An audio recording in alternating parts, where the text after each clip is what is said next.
You grew up in Wilmette, didn't you? Yeah, we grew up in Wilmette, all 9 of us. So how did you end up in L.A.? I was working on the main stage at Second City, and they were casting a sitcom called Grand in 1989, and somebody came and saw the show, and Bonnie Hunt was already cast in the show, and they were looking for the millionaire's idiot son. They couldn't find anybody, and they flew me out for an audition, and I got it. So I had a regular gig and a reason to go. So I pulled up the stakes and brought my new wife and went out there. Never looked back? We look back all the time. We love to go back and go to Chicago and Wisconsin and Michigan City, Indiana. I like to go back to it in the summer, rent a place on the lake. We try to get back a couple times a year if we can. Yeah, you probably don't come back much in February and March, I'm guessing. I did last year. I was working on the show Shameless for Showtime with William H. Macy and Denny Ross, and we came back and shot a week of exteriors during the blizzard. The line producers are saying, well, yeah, there's snow coming, so we'll just, we'll start a little bit late. I said, you have no idea what 24 inches of snow is going to be like. And you're not going to pave the parking lot. You're not going to be able to plow the parking lot. You're not going to have any place to put the amount of snow we're talking about. And they didn't kind of believe me.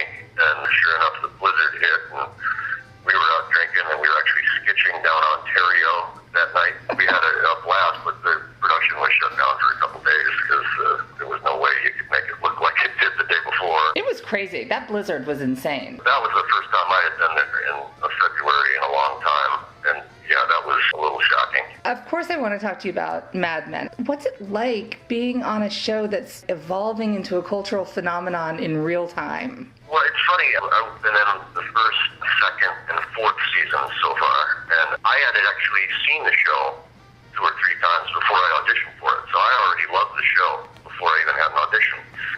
I went in and I read for Matt Weiner, who looked strangely like a guy I knew, and I kind of talked to him like he was a guy I knew, but whose name I thought I'd forgotten, but it turns out, no, a different guy. But he said, God, you've got this sadness about you. Yeah, no, great stuff. And I got the part, and I'm like, yeah, I'm not really that sad. Pretty happy. I guess I look that way.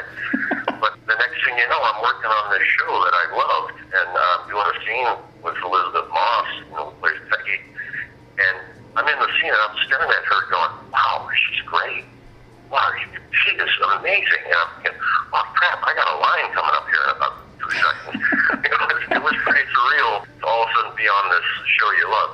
They're in production now. They're making new shows. I'm not allowed to say whether I'm back or not. It's funny, all these shows I'm working on right now, I can't say anything about them. The Shameless, you can't say anything about. I'm doing a cartoon for Pixar Monsters University, the prequel to Monsters, Inc. Can't say anything about that. Can't lose your playbook or you're fired kind of thing. Since I know we can't talk about the future, let's talk a little bit about the past. The famous 6 months leave episode. Did you really not know if you were coming back? Well, yeah, it's one of those things where, we got a great script coming up for you. We got a great script coming up. And you're waiting, and then all of a sudden, when you usually get your script that isn't there, you're like, what's that about? And then, oh yeah, Matt wants to talk to you. And then you got to go in the office, and they're like, yeah, here's the script. Yeah, it's a great episode. You're going to love it, but you're gone after it. No, I didn't really know if I was ever coming back or not. So I've had a couple of those. Shameless, the final episode last year. Oh, we got a great script coming up for you, a great script coming up. And, oh yeah, John Wells wants to talk to you. Like, oh crap. The final episode last year, I ended up jumping in the hole in my ice fishing hut and committing suicide. But it was a great suicide. So getting that the second time he wants to talk to you must have been a little bit like, Yeah. When we did that 6 months leave episode, it was so much fun, and the scenes were with Slattery and John Hamm. It was just such a fun episode to work on, and we kind of shot it in order, which was rare. And at the end of it, when we go to that speakeasy underground, it was a long day, and some of the writers' assistants and the writers actually showed up, and there was some real booze on the set. We were having some drinks, and by the time we did the scene with the cabbie picking me up and me saying goodbye for good, had a pretty good buzz on. And it was a very real moment in the alley there at like 3:30 in the morning at that point. The episode came out wonderful. But Fred has had quite the character arc when he comes back and he's clean and sober. Yeah, I was just excited to be back on the show. Right. That was a long gap between 6-month leave and coming back in season 4. And I was all excited because I had 2 episodes early on, like episode 2 and 3 or something like that of the 4th season, and I thought, well, this is great. It's going to be a nice parallel between Freddie, who doesn't drink anymore, and his old school, and Ham looking at himself, who's drinking more than ever. Don Draper was really kind of, he was frightening. I actually was doing a scene with him, and we were kind of just waiting to roll, and I was sitting next to him. I go, it's like 5 degrees colder next to you. He was that good. But, I mean, he was playing depressed, and he was so depressed. It was literally chilling. So you have had the craziest bobbing and weaving career, from improv to indie films, God Bless America with Bobcat Goldthwait. What was that like? That's been so much fun, and it's coming out in the spring. It's going to get a full release. I heard that. I'm really excited. Bob I've known since One Crazy Summer, the first thing I ever auditioned for. So he sent me this script. It's a great script. And called him back. I said, yeah, it's fabulous, man. What are you thinking about? You want me to play the guy in the office or the boss or something like that? He goes, no, Frank.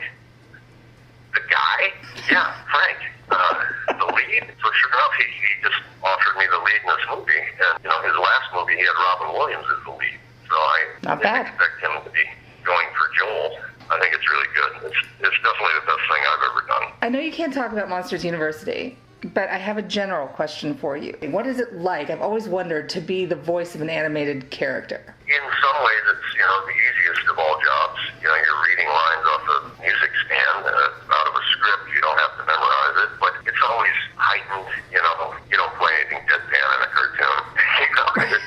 But it's so much fun, and Pixar is just the happiest place in the world, too. I mean, they've got swimming pools and, soccer games break out at lunch, and badminton and volleyball, and the whole place is based on, you got to have a certain amount of fun every day if we're going to do this thing right. They take a couple of years to make these cartoons. I thought the first time I recorded about 2.5 months ago, that was going to be it. And they're like, oh no, you're going to be up here about 8 times before it's done. It's a process, and they do screenings, and they rewrite, and they just keep making it until it's right, until it's perfect. Do you know what your character looks like when you take the job?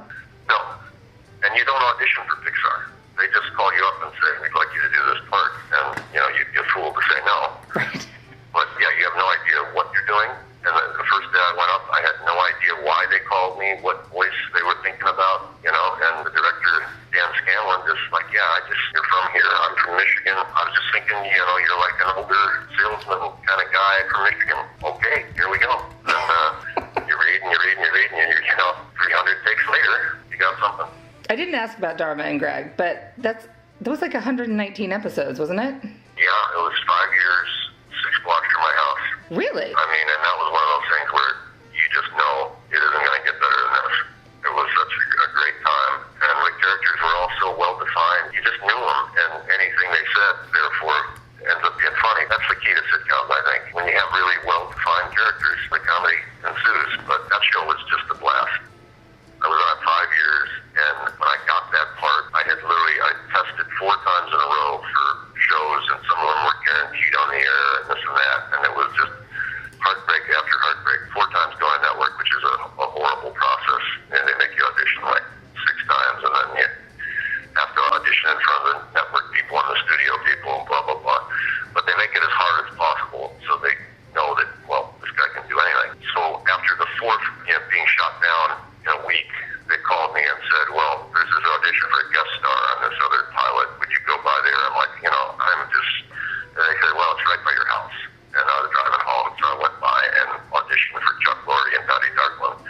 I got the part, and they made me a cast member right away, and that was the gravy train. I'm standing in the backyard of the house that Dharma built. That was really good. I loved that show, actually. I thought that was a great show. It's on twice a day now, and every once in a while I'll just happen to there's that episode, and I'll watch it and like, wow, that really was funny. I like the sitcom.